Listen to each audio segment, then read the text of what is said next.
It's over my head, I cannot erase you. But if you want that, we could take it real slow. Try to feel what we used to. And like the first time we was in love, we can be how we wanna be. And if you realize never enough, well, let me be your fantasy.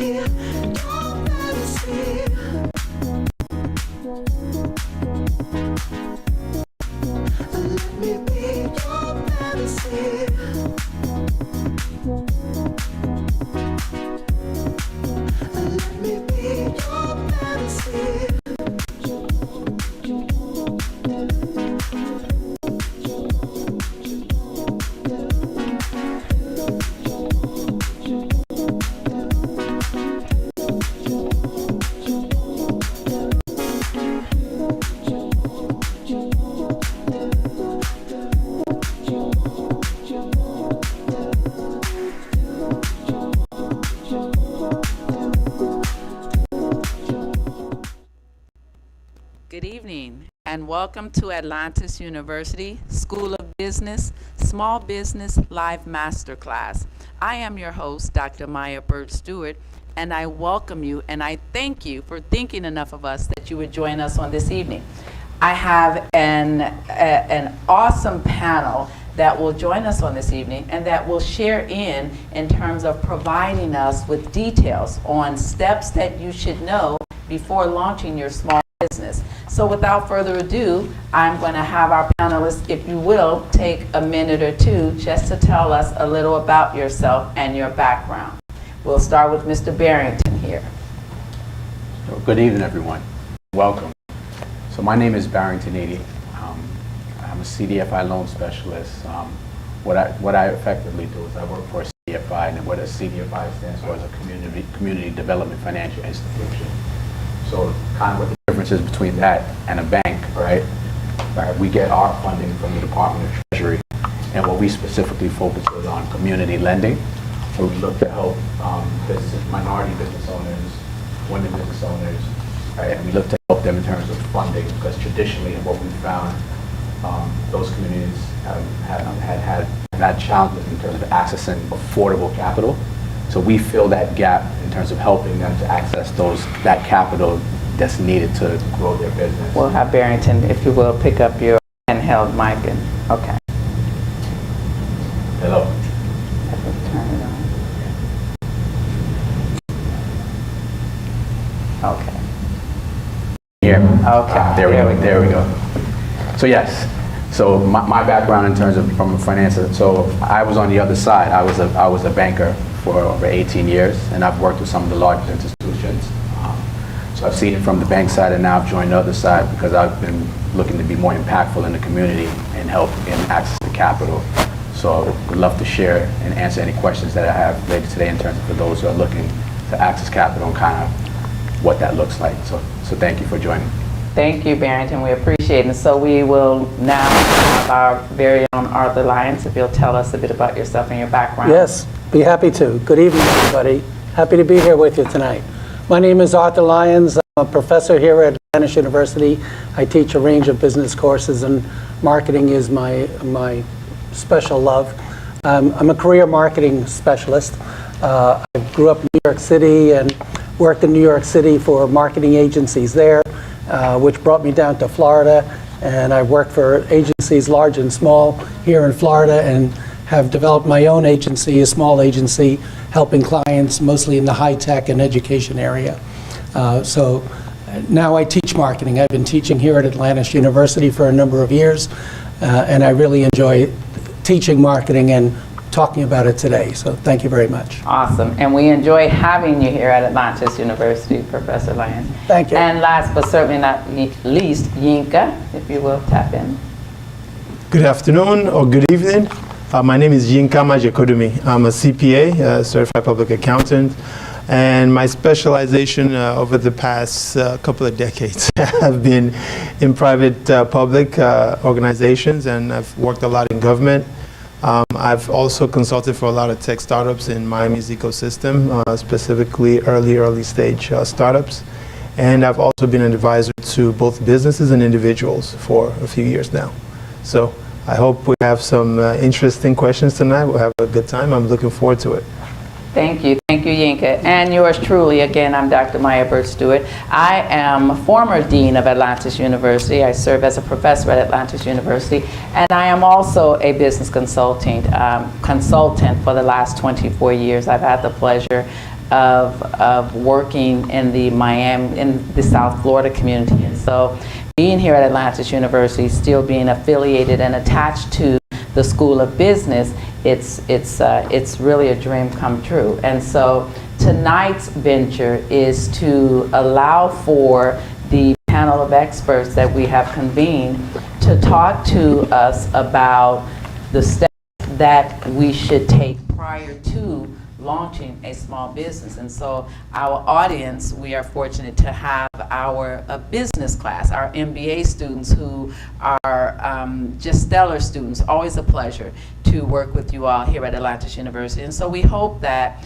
you're able to take away there are some takeaways for you that our panelists will be able to impart in you if nothing else, the fundamentals that you seek in terms of starting your own business. And so without further ado, I'd like to get started. And so, gentlemen, I will ask each of you individual questions, and I may even ask one or two of you to chime in on a question that was particular to one of you. So, the business plan and market research.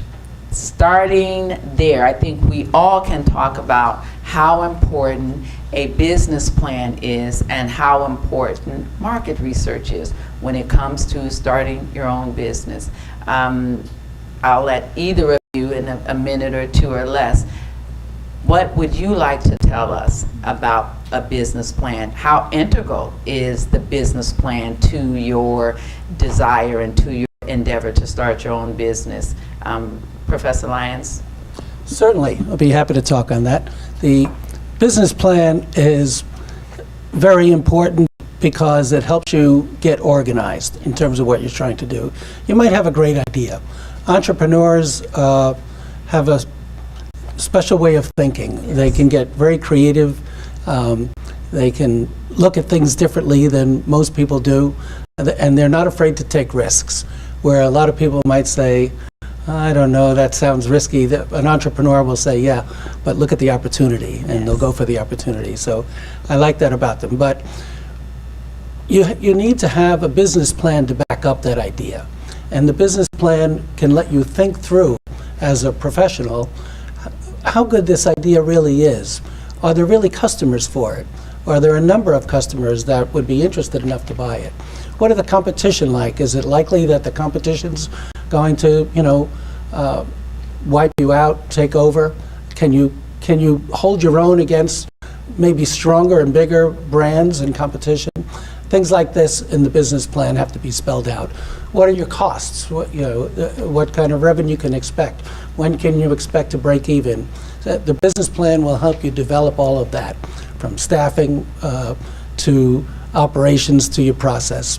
So that it's a very essential step. Marketing, right? Market research. Yinka, Barrington, market research. How important is the market research to the individual seeking the endeavor, and what are some of the pitfalls or some of the cons if you have not researched your market before starting?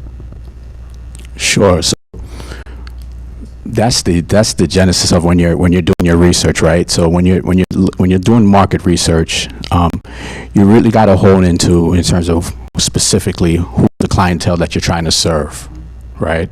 Because I could tell you over the years of just working with many business owners, entrepreneurs, when I would ask them in terms of what's the market that they serve, they says everyone, right? And everyone is just not your client, right? You have to really pinpoint and focus in terms of specifically in terms of who's the right client, why they're the right client, but why, more importantly, why would they purchase from you, right? You got to be able to answer those specific questions. And you got to understand the business plan is a working document, right? So how you start may not be how you finish, Yes. right? So you got to keep that in mind when working with the business plan.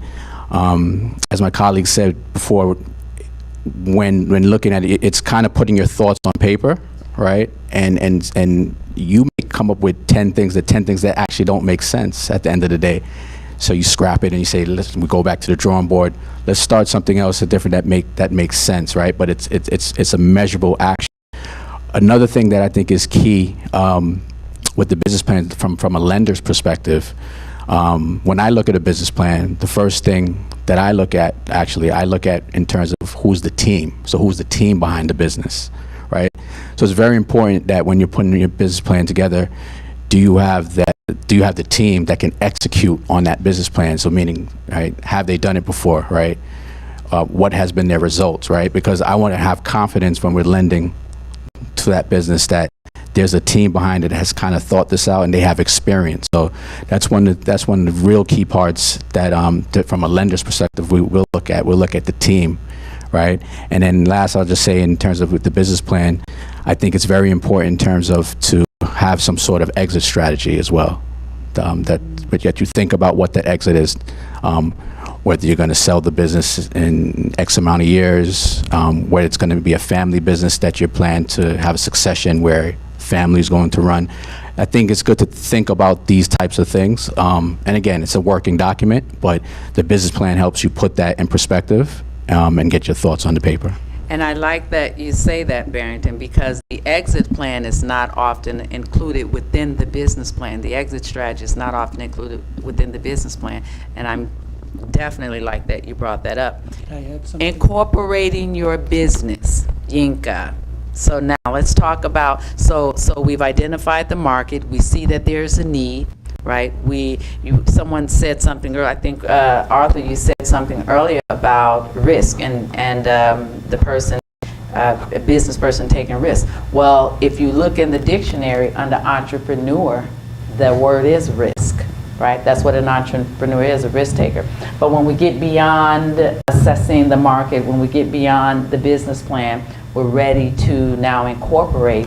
What guidance would you lend us as it relates to the incorporation, Yinka? Can you hear me? Choosing the business plan actually is a good foundation to get to your organization structure. I think maybe you have to turn it. Okay, there's one next to it. Okay. Okay. As I was saying, the business plan is actually the foundation to designing the best organization structure for you. And this is where you're looking to legitimize your business and having some type of long-term strategy on your business. So the organization structure that you select is going to help you get there. And obviously that could also change over time. I think all of us obviously has sold Kool-Aid when we were kids, or lemonade or something side of the road. You didn't have to design a business plan. You didn't have to have the organization structure. The reason why organization structure and corporations come in play, the first layer is really for protection, right? I think that's what people should understand, the difference between a sole proprietor and getting to an LLC. And as you go along the way, what you're looking to do is create another individual, so to speak.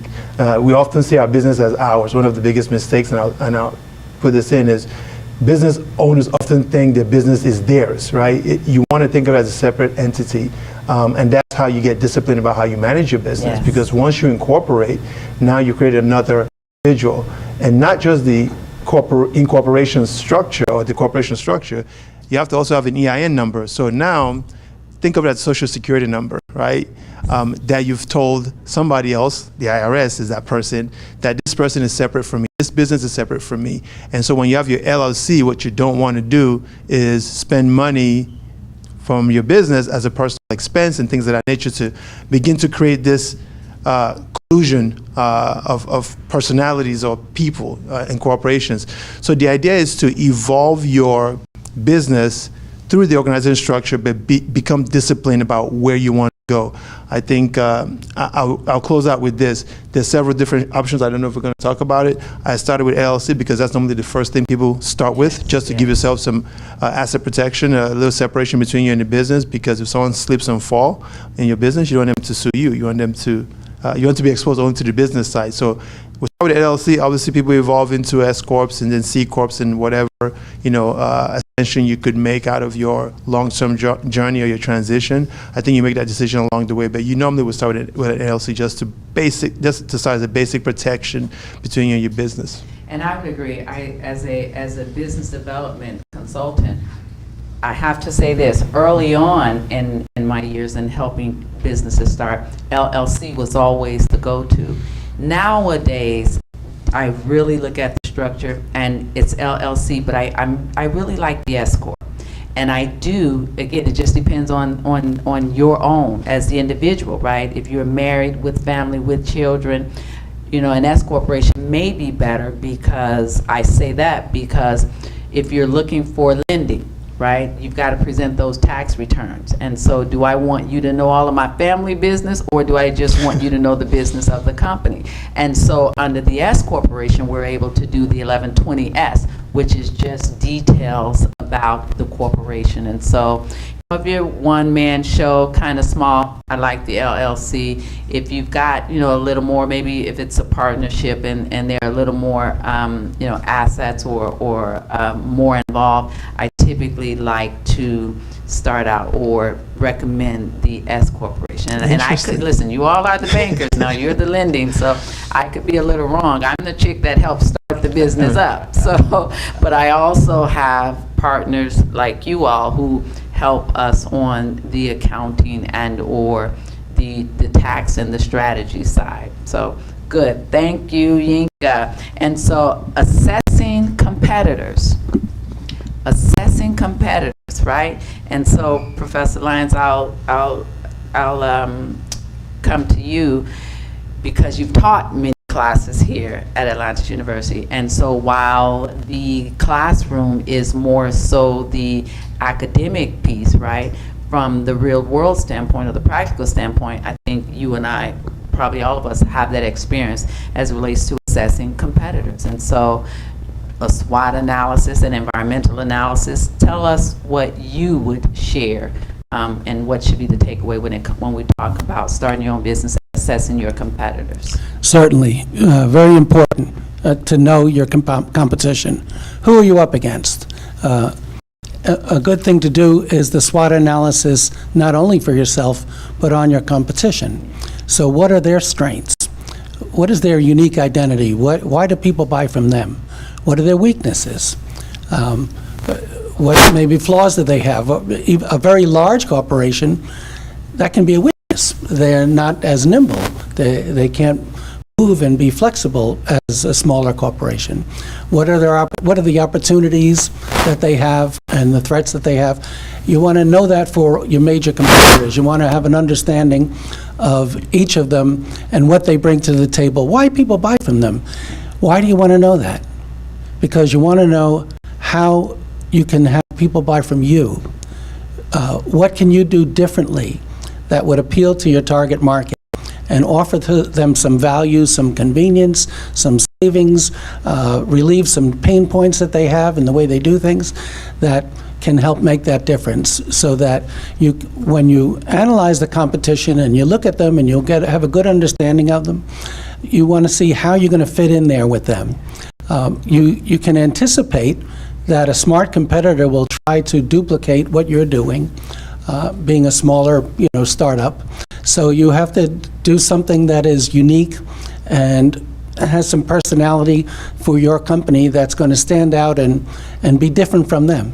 So I like that. And let me add this, if I may. And so while the competitor is just that, it's the company that is betting against you or competing against you, let's be mindful, should I say. Sometimes an alliance with a competitor may be the best solution as well. And so, not always do we have to, fret our competitor. Classic example, right? Everyone seems to believe that Apple and Samsung are big competitors. They are, but they are bigger partners, right? Many of the parts that's in an Apple iPhone, they're purchased from Samsung. I don't know if you all are aware of the billion-dollar lawsuits that they continue to have against each other for different type of infringement, right? I think it was maybe 3-4 years ago, Apple won a lawsuit against Samsung, $1 billion lawsuit against Samsung. Well, just a year before that, Samsung won a $1 billion lawsuit against Apple. And at the end of the day, what remains is these are CEOs and these are leaders who understand they're not going to let a little squabble mess up the bag, right? You all have heard that? You can secure the bag?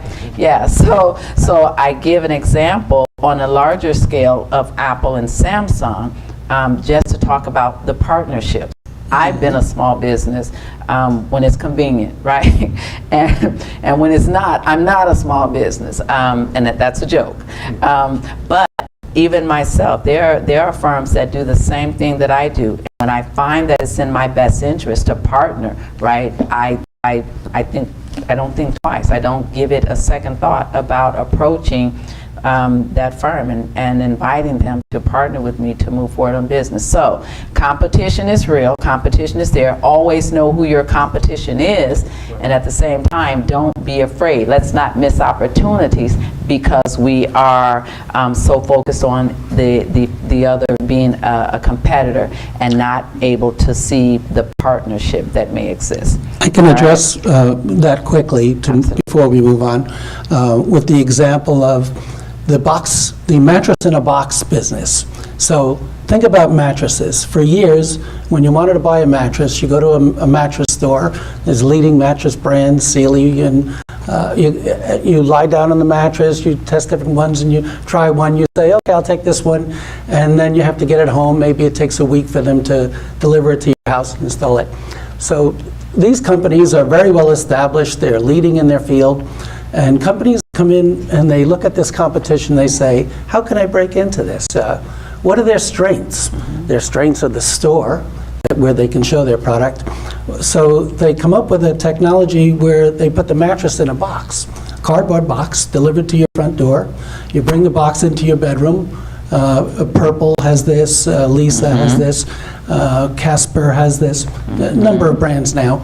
You open up the box and the mattress basically fills up with air by itself. Yeah. So they take a weakness, they take a strength that their competition has and use it as a weakness against them. Absolutely. Now it's more convenient to just order from the internet, get your mattress delivered, put it right in your room. You don't have to go to the store. You don't have to go through that fuss. Amazing. You don't have to wait.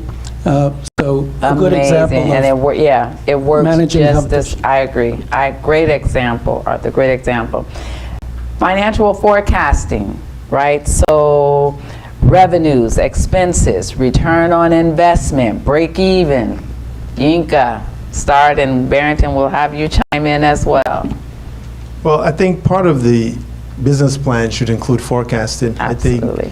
I think, obviously, as you identify your core product, as you identify your value proposition, you get to a point that you have to price your goods and services, right?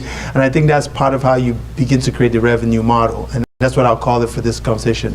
Let's strengthen the revenue model, know what your unit price is, know what your unit cost is, know what your suppliers may be, where they may be, and design what your revenue model should look like. Once you get into a good position in your revenue models, you'll be able to forecast out based on your growth strategy. And maybe we're not going to get too technical or detailed on the forecasting, but think of it as you design your growth strategy, as you know where you want to go in the future with your business, you base your revenue model on that. You just don't exponentially increase your revenue by 20% every year, because that's not realistic.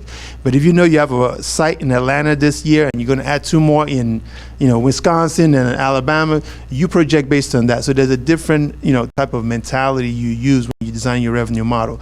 And also your expenditure models is going to be the same. You can have your variable and fixed costs, and you have to design how they apply to those growth models that you also have. Obviously the break even is the first step in your business victory before you become profitable. And I think when you build your revenue model, it gives you the chance to adjust your expenditures.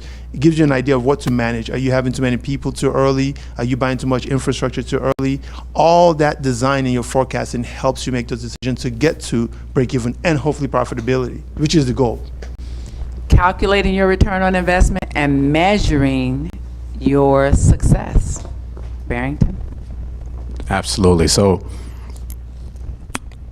as a business owner, right, we're always looking for a return on our investment, right? That's one of the key metrics that you're seeking out there. I think depending on the type of opportunity that you're going into, you have to be realistic in terms of what return on investment. What it really doesn't measure is the time, right? So the time of when you're going to get that return, right?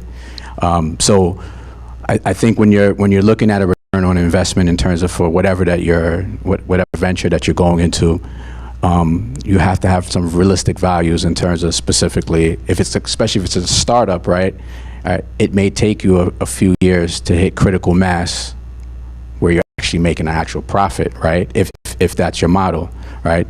If you're doing a model where you're doing, say, government contracting, or you're doing an acquisition of an existing business, that may look different, right? Because you may be able to hit critical mass a lot faster because you're buying more of an operating entity that's going to be throwing off profits much quicker than if you're just building it organically, right? So it's really going to depend in terms of what the model looks like and how that's going to work. And like I said, I can go into just a bit deeper, but I want to just throw out that there's different models when you're modeling that out in terms of a return on investment. And that's what's gonna really factor in terms of how when you're gonna see that profit in terms of specifically when you're doing the return on investment. Should I consider breaking even a milestone? Yeah, absolutely. And I ask that question because I think about Amazon. I think Amazon, they were in business 16 years almost, if not more, before they broke even. Isn't that amazing to think about the company today? We see Amazon as it is today. Who would have imagined that they were in business for years, 15 plus years before they broke even? So that means a company like Amazon took a loss every year. Yet we continue to purchase from them and see them as a global empire. Amazing, amazing. To Yinka's point, forecasting. Yes. Looking out. Amazon didn't go into that blindly. Yeah. They knew they were making that investment, taking that risk. Absolutely. And they built towards when they could make it profitable. Absolutely. Barry. Also, too, when Amazon created a new model, right? So that's customer education, and they knew that when they were planning out the model. Sure. So that's why it took so long. But that was a plan. So you also got to think about that too. If you're creating a brand new not a brand new industry, but a brand new way of doing business, because I feel most businesses, everything has been done under the sun. It's just a different mousetrap, right? It's different how you may put a spin on it. You got to really think about what that consumer education is, right? That's a big part of it, consumer education, and factoring that in. And do you have, do you have the investors that are willing to invest in that time that it's going to take to educate and take a loss until you can start showing a profit? So I just want to just kind of put that out there as well. And I think Yinka wanted to chime I'll in. add one more thing, because he touched on one of my favorite topics, was investors, because I could see the faces of the audience when you said Amazon sustained losses for over a decade before they became profitable. And conventional wisdom tells us that if you have losses every year, you should go out of business. But the equation is different, right? Because this is part of what we talked about earlier, is your forecasting, is that if you don't have the revenues, but you have the expenditure, how do you sustain the business for 10 years without making the revenue? You need investors, and I think that's what you alluded to. So part of your forecasting, you should already anticipate your investment strategy, your fundraising activity, and I could tell you it's not the most fun and easiest thing in the business startup space, but you have to forecast how much you need to raise for those years and anticipate those losses ahead of time, so that way at least your business continues. Because if Amazon did not plan properly with their forecast and they had losses with no additional investment, they'll go out of business. That's how that works. And I have to say, even according to the SBA, right, most small businesses go out of business within the first 3 to 5 years, but typically the first 3 years. And many times it's money, right? It's the ability or lack of ability to sustain itself. And I always say, there are both sides. There are people that say, that was just foolish for you to start this business, and you didn't have enough money, you didn't have a plan. Well, the flip side of that is you had a desire, you thought that there was in your mind there was a market there. You knew that if you started this business, the people would come. It didn't pan out. And then there are both sides that'll say it was really a foolish thing to do, and then there's the side that I'm on that says, no, you have to do it. You don't ever want to die regretting not having done something you really wanted to do. And then, the naysayers come back, well, yeah, you're encouraging them to waste money. No, it's not that I'm encouraging anyone to waste money. I think that a part of the purpose for this live masterclass, and we're talking to small businesses and talking about what you need to know before starting a business, our panelist has said, right, make sure that in going in, you're forecasting, make sure you have partners, make sure you have a strategy, make sure you have an exit strategy. All of that is important to starting a business, or as you are gearing up to embark upon an endeavor to start a business. Marketing strategies, right? So building a brand, establishing your footprint, right? What will you say? How will you say it? Where will you be located? I'm reminded, as I think about this, I'm reminded of a particular, the competitor to Jamba Juice, I think it was, or Smoothie King. I remember Smoothie King, and they were a very big company. I mean, they came out like Jamba Juice, and they were a hit for a while. And all of a sudden, they began to fade away. It was pretty puzzling to someone like me, because I would see them in very key locations where there was a lot of traffic in my mind, right? I'm the customer. But Jamba Juice, as my understanding, not Jamba Juice, Smoothie King didn't last very long.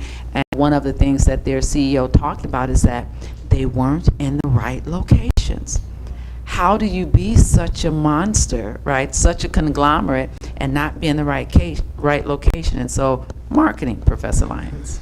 Know your audience. Know your target Know your market. audience, know your target. Who's going to buy that Jamba Juice? You want to be in a place where your target market's going to be able to access you very easily, very conveniently. Outside and next to gyms is a good place, healthy people, for that kind of a marketplace. But yes, absolutely, you need to know your target audience very well. How does the 4 Ps play into that? The price, the product, the place, the promotion. This is what a marketer has as their tools to take marketing actions. They have a product with all its features and benefits and conditions. They price it at a competitive level that would be an advantage to their target market. They make it available at a place that is convenient, which is what led us into this. You have to be at the right place. and you have to promote it well. And companies that can do all of those things well will generally succeed. Look at the successful companies and how they're doing it. They have the right products with the right features. They know how to promote them. They know how to communicate the benefits. They're in touch with their target market, and they're talking to their target market about real needs and desires and problems that they have that the product can help them overcome. They make it available in a place that's convenient for them. Consider just, for example, Apple products. Where can you buy Apple products? Pretty much everywhere, right? You can buy them in many different stores, not just the Apple stores. You can buy them online. You can buy them at Amazon. So you use the 4 Ps, product, price, promotion, and place, all together in a very streamlined way. You really want to know, what are you selling, what kind of benefits are you offering, and be very consistent about your messaging about it. Because why is that important? Because there's so many other competitors and products that you're not competing against that are competing for the attention of your target market. So by having very strong branding that is meaningful to your target market, even if it's not meaningful to many other people, that's the way that you do it. Is there really a distinction in the impact when we talk about digital versus traditional marketing? There's yes, there's a distinction. The impact is Okay. digital that much more impactful than traditional marketing? It Or depends. is it just the hype, and it depends? It depends on who's your target market. What is your product? What are you selling? It can be very, very important. And in many cases now in our current marketing world, our current, consumer products, digital is extremely important. Social media, extremely important in communicating benefits and features about products, and communicating trends and sharing things. Websites, all sorts of digital presentations are very, very important. But that doesn't mean that traditional means of marketing are no longer important. They just need to be used properly in the right allocation with the digital tools in order to communicate what you want to say to your target market.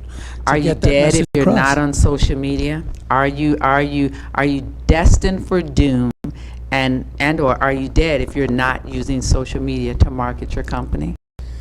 It's hard for me to think of a product or service that does not use social media in any way. So I would say you'd have to be pretty small. I'm not sure. I can't think of one. Okay, yeah. So then social media is key. Just Social media is where a lot of us spend our time and focus and learn about new things, where we get our news, where we find out what's going on socially, with our friends, with fashion, with movies, with culture. And so, yes, it can be an extremely important place to be for a marketer. All right. And last, I want to touch on the operation. I think we all can speak to this. So depending on, of course, the product, right, or service, outsourcing, right? How much of the work that, or the product that you make, can you keep, or do you want to keep in-house, and how much do you farm out to other entities? Now, let me say this. I think we all have talked about this. When starting out, if there's no money, then there's probably not a lot of opportunity to outsource, right? But if you have backers or money incoming in, while there may be opportunity to outsource, is it always the right thing to do? And so I guess my first question is just outsourcing, right? How does a small business really determine whether they want to send a process or a product out to farm it out to another operation? Sure. So I first think you got to look at you as the business owner have to look at your skill set, right? And can you do the task, right? So that's the first question you have to ask. I've seen many business owners that I've when I'm speaking with them, the financial aspect may not be what they enjoy doing, but it's important, and they recognize it's important. But they're not necessarily focused on it. So I've made a lot of suggestions over the years to outsource it. So I think first, are you willing and do you have the skill set to do it? You have to first answer those questions. And if not, right, you absolutely should outsource it, right? Because at the end of the day, outsourcing model is going to help you present a much better picture when you're coming to your financial partner, your investor, whoever you're showing your story. Because your financials is your report card at the end of the day. Your financials is your report card in terms of for the business, right? And you want to present yourself in the greatest light. So that's what I would say in terms of it's really about the skill set and can you do it? Okay. I'd like to just touch on outsourcing. I think for a small business, it's important to know when it's right to outsource, when it's right to go out, and what are the decisions there? Well, obviously, they want to keep costs to a minimum, right? You're a small business. You're trying to be as economical as possible. But sometimes you can be penny wise and pound foolish. In other words, you can do something yourself for less money, but you're not doing it nearly as well as it could be done by somebody who's a professional at it. So what are some good examples of outsourcing? Hiring. Maybe, finding the right people for the right job in your company, in your business. Who's the right financial person? Who's the right customer salesperson, contact person? Who's the right operations person to keep everything on track? You might use a hiring agency, a sourcing agency to find that. Advertising and marketing, maybe you can do it yourself. Maybe you have some good skills. Maybe you have a graphic designer that can do ads and marketing pieces for you, and maybe that's going to be fine, but that person is doing graphic design and marketing for your company only. Compare that to an agency that maybe has 6 or 8 or 10 people, and they're doing graphic design and marketing for companies all day long, all week long, every week of the year. So they have lots of skill and experience in approaching different things. So it might be smarter to outsource your marketing to an agency like that than try to do it yourself. Or, try to find a partnership between what you do and what they do. Yeah, good. Thank you. Very good points, by the way. I wanted to, because when we talk about design the business plan, this comes up a lot, outsourcing versus keeping things in-house. And one of the questions I always ask the new entrepreneur is, what is your core business? I think you have to understand what your core business is, and that will kind of guide you in the direction of what you need to outsource. If you're a restaurant, do you need to also have a farm to raise the chickens to serve in your restaurant, or can you outsource that to a farmer who does it at a scale and at a price point that's going to be beneficial for you as a business owner? And one of the great examples here is marketing. If you are a tech company, do you need to have a specialization in marketing also, or can you outsource that?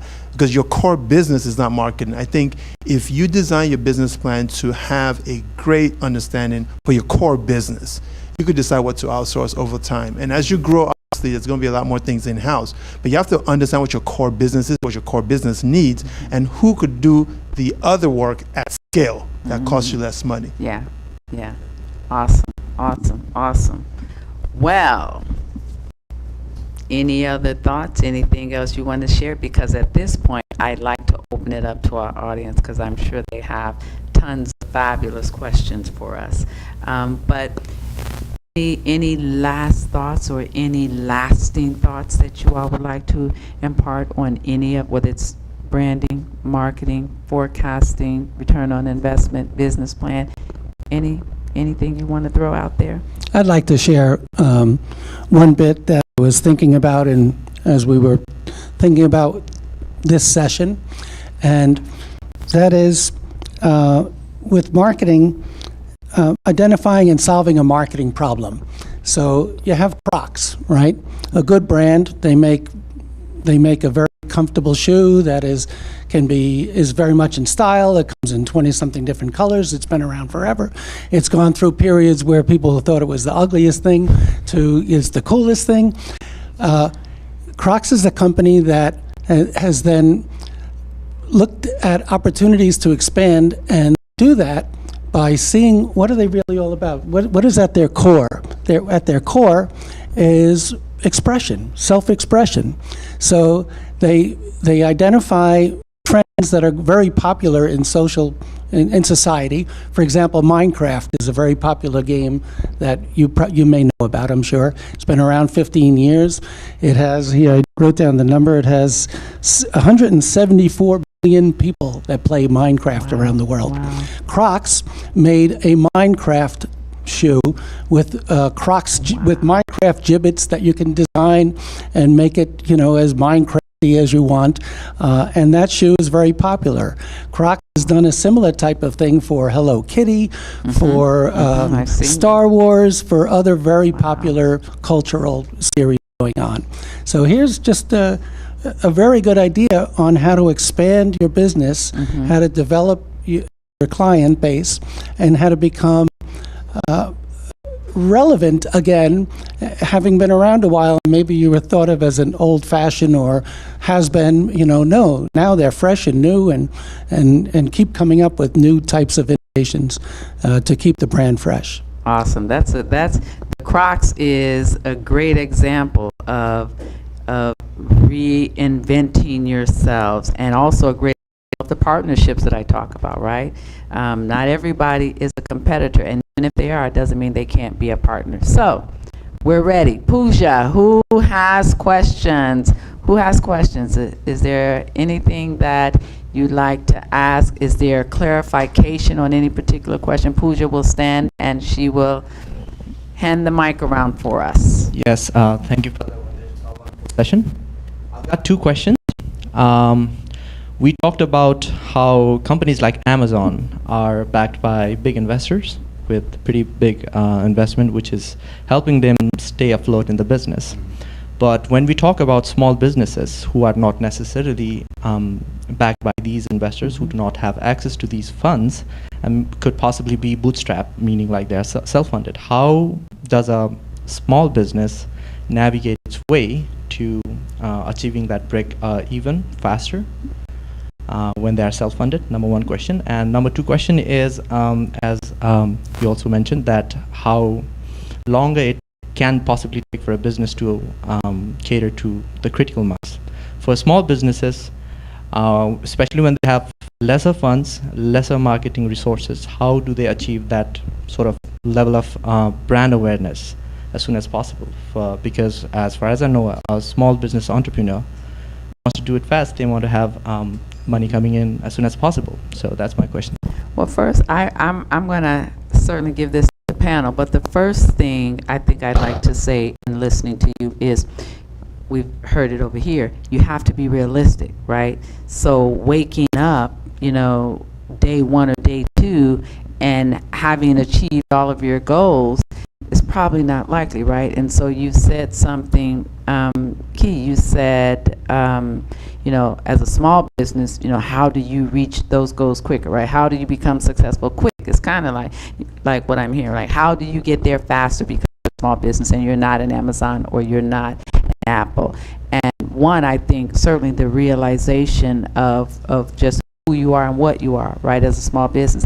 If you are a self-funded small business and you have the means to carry yourself, through say those first 3 to 5 years, which is typically the time that a small business would have closed its doors, I think that certainly you're onto something. When you talk about the marketing or the branding, that was really one of the reasons that I asked the question about digital versus traditional, right? Depending upon the product or the service, right? I think that definitely marketing from a traditional standpoint and certainly from a digital standpoint could be key. But I'll also let the panel tap into an answer, respond as well. Sure. So that's a pretty loaded question. But I would say, first thing about it, we're in the age that we're living today, right? You can access anybody in the world, right? Online, right? So that's a big difference with where we are today, say versus 20 years ago, 25 years ago, right? So entrepreneurs today have a supreme advantage versus entrepreneur from 25 years ago, right? When you're looking at investors, right, and I say before you want to take investors in, right, what is the scale of the problem that you're solving, right? That's really the first thing. You have to really understand what that is, and the market's going to tell you if it's a problem at scale that they're willing to invest in, right? Because there's many ways to just through the ecosystem to get connected with various investors. Because truth be told, investors are money needs a home. They're always looking for ways, for good opportunities to invest in entrepreneurs and help them to grow their company, because they need a return on their capital, right? But they're looking for very specific things. So are you prepared? All right, be careful what you ask for, right? Are you prepared that if an investor came to you right now and asked you to give him your elevator pitch, could you say something that's going to wow him to say, okay, I want the next meeting with you, right? So I think like Dr. Myers said too, you want to kind of be realistic, right? Focus in terms of what the core is of the business, all right? And and look about in terms of what are the growth strategies with that, right? But once you've determined in terms of, all right, we have I believe a problem at scale that we can really address, right? I have the team to support. Then, like I said, there's so many different channels just throughout the ecosystem to get in front of various lenders, investors, people who can help you in terms of help you propel. Because you're going to need a team at the end of the day. You can't do it by yourself, right? You're going to have the right team to support you, support the growth. I'll close out the question, and I have to go in a very linear way, because I think we've heard two key important perspectives as important. So I'm going to base my foundation because they've already said that the core things. Your question to Dr. Stewart's point may simplify the process too much. I think entrepreneurship is very difficult, but not impossible. Yes. So the idea that you start a journey and your first perspective is to make money may not be the linear journey of entrepreneurship. I think the first step is to prove your concept. And I think that's where you get into how you could grow that business. I'm saying that to say, to start up, I tell a lot of tech founders that the real life is not like Shark Tank. Shark Tank is a TV entertainment show. It's very difficult to get 4 billionaires in a room to pitch your product to and then get one offer from one of them. Never happens in life, only on TV. So the idea is, how do you start your business when you can't be on Shark Tank? You start with bootstrapping, like you said. But in addition to bootstrapping, what's available to us are also grants, accelerators and incubators that give you non-dilutive funding, right? Non-dilutive funding that you could use to start. It's not a lot of money, but it helps you prove your concept, because that's what you want to do first, prove your concept. And so by the time you have this early stage investment and grants that you could use to prove your concept, it prepares you to have real conversation with potential investors. And I'm skipping a step because obviously the next step after you prove your concept, you may want to do a friends and family round, right? If you have nice friends and family that would like to invest. You don't go from idea to investors very quickly. It's a very long process. So you're bootstrapping, which is whatever savings. I know people who literally took jobs just to be able to fund their business. And they were rice and noodles, making $100,000 a year, and you thought they were crazy, but they literally were taking majority of and putting it towards their business to prove the concept, because they know to grow you need to prove the concept to an investor before you get investment dollars. So you prove the concept with bootstrapping, you get some grants, a lot of good grants available. I think you talked about some loans also, depending on what you're doing in that space. But there's also a lot of great programs in accelerators and incubators that give you non-dilutive funding, because that's what you want to do in the beginning, right? You want to give up ownership or percentage of ownership in your company too early. So that helps you get to a proven concept where you could literally now go into the next phase of, maybe I should get investment out, maybe I should go to angel investors, and then maybe over time you get to venture capital. But it's a journey. And I would say this, the journey is not 12 months or 18 months long. It's years long. And as long as you realize that, your forecast should also reflect that, because your forecast is going to tell you, if I'm selling 2 units of this product every month, times 12 months at this price, that's your revenue. Unless something changes in your exponential growth in your revenue, you're going to be a small business. You have to think about the forecasting in that regard. Awesome. Awesome. I like that, Jinka. Yeah, good. I just want to quickly add that we started off talking about the marketing plan, the business plan, and this is a key reason why you need the business plan. You're going to go talk to a group of investors. They might not even sit and listen to you without having first read your business plan. They want to see it. You want to go to the bank to get a small business loan, small business administration. They're going to want to see that business plan. It becomes a very important thing. You want to go get partners to partner with you, or hire people, key people, and that might take a risk in doing so. The business plan can be a very strong tool for you in doing that. It lays out the logic of what you're trying to do. Awesome. Thank you. Thank you. Thank you, panelists. We'll take 1 or 2 more questions. We got 1 more. Okay, we've got our very own Professor Augustine. Thank you so much. First of all, thank you. Thank you enough for sharing your knowledge and your valuable opinions. I believe, as a professor, I believe also that a company has to start always with a business plan. A lot of inquire, a lot of the planning, but there's always a shall we say, a door that we have to. We usually find the close when we don't do our homeworks. And you were mentioning that too, right?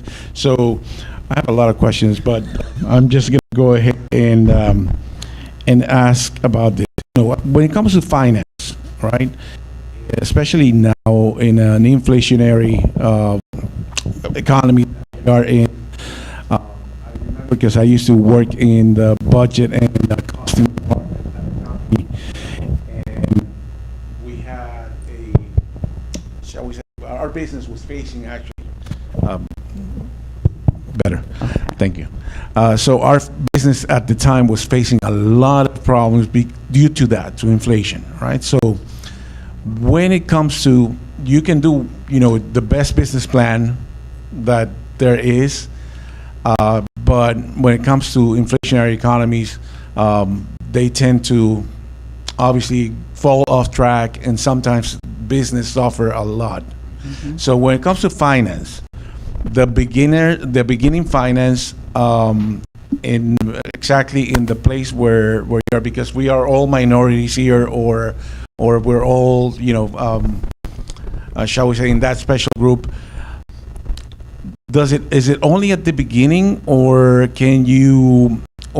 are there any extended programs on those grants and maybe loans for companies that maybe have a vision, maybe have a great business plan, a great purpose, they have identified their target market, but they lack the funds, or they're not prepared for those changes that may arise.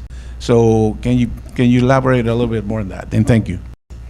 Sure. So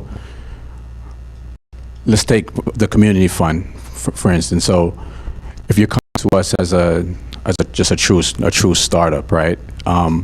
What we like to do first is we like to evaluate the business plan first, right? Make sure that we understand full detail. What's the vision? Who's the team? And a lot of times we'll work with, before we consider even providing any type of financing, we'll work with you in a technical capacity to make sure that you've gone through a curriculum that you understand how to understand your financial books, right? Introduce you in terms of what's your marketing strategy, just the basics, so we understand that you're comfortable in terms of receiving a loan, right? Because once you receive a loan, that's debt, right? That's debt on your balance sheet. You have to pay that, right? And there's things with that. So make sure first that, and we want to make sure first that you have an understanding of that before we're looking to lend. But again, it's going to be institution specific, right? you're going to have certain institutions that they like certain industries, and they're willing to lend money to a startup, right? You're going to have some industries that you may go to an institution that does not like the industry, and they will not lend to a startup. So it's really specific to the actual lender that you're going to, because again, you want to get an understanding in terms of what they have an appetite for, and then from there you can kind of navigate those waters specifically. That's really what it's going to boil down to specifically. And then on the grant side, if you're working through various different programs, and if you're meeting criteria, you're going to be submitting those grants in terms of for funding. And there's a lot of different grants, as he said, that are out there. But again, you may need to work with a professional who understands to navigate that system, right? Because if you don't know where those grants are, how they're located, how to write for the grant, right? You may put yourself at a huge disadvantage as well. So it's really getting connected to the professional that can help you obtain that. Do you have access to that information? Or do you have access to those programs, like the grants and loans? Yeah, so we work with with an ecosystem of different lenders, and we understand in terms of what their parameters are. So yes, we can.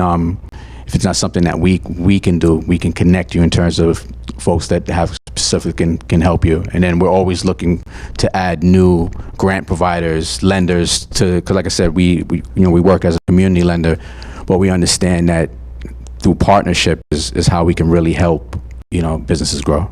And so Barrington speaks from a CDFI standpoint, and what I'd also like to say is, you asked, does he have that kind of information? And so even at the city and the county levels, and even local nonprofits in our communities, many of nonprofits, and Barrington's organization is a nonprofit, many times nonprofits receive monies from corporations and or counties and or cities, and their task is to disperse that monies amongst small and mid-sized businesses within the community.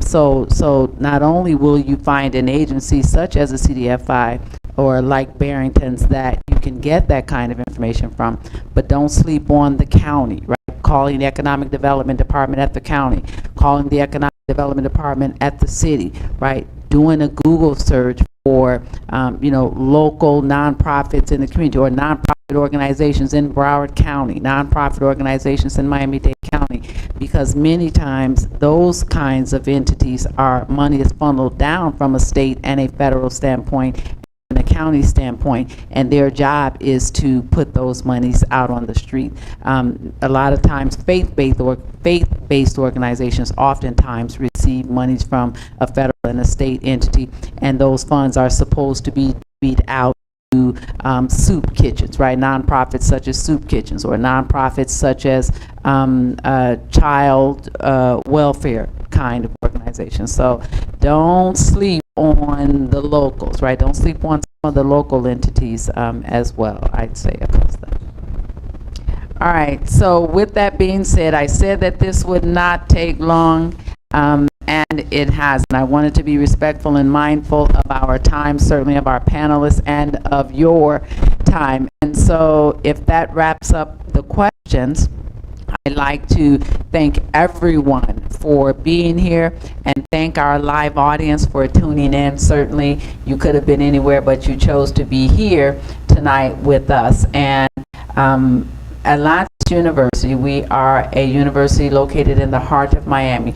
We have business programs, in which this is a webinar that's sponsored by our business school. We also have information technology, healthcare, nursing, and education. And so while we do these kinds of webinars and these kinds of summits for business, we also do them in other areas. And so without further ado, again, I want to thank you all for joining us. Thank you for thinking enough of us, and stay tuned for more live master classes from Atlantis University School of Business. And so Barrington, Arthur, and Yinka, we appreciate you dearly. Thank you very much. Have a good one. Good deal.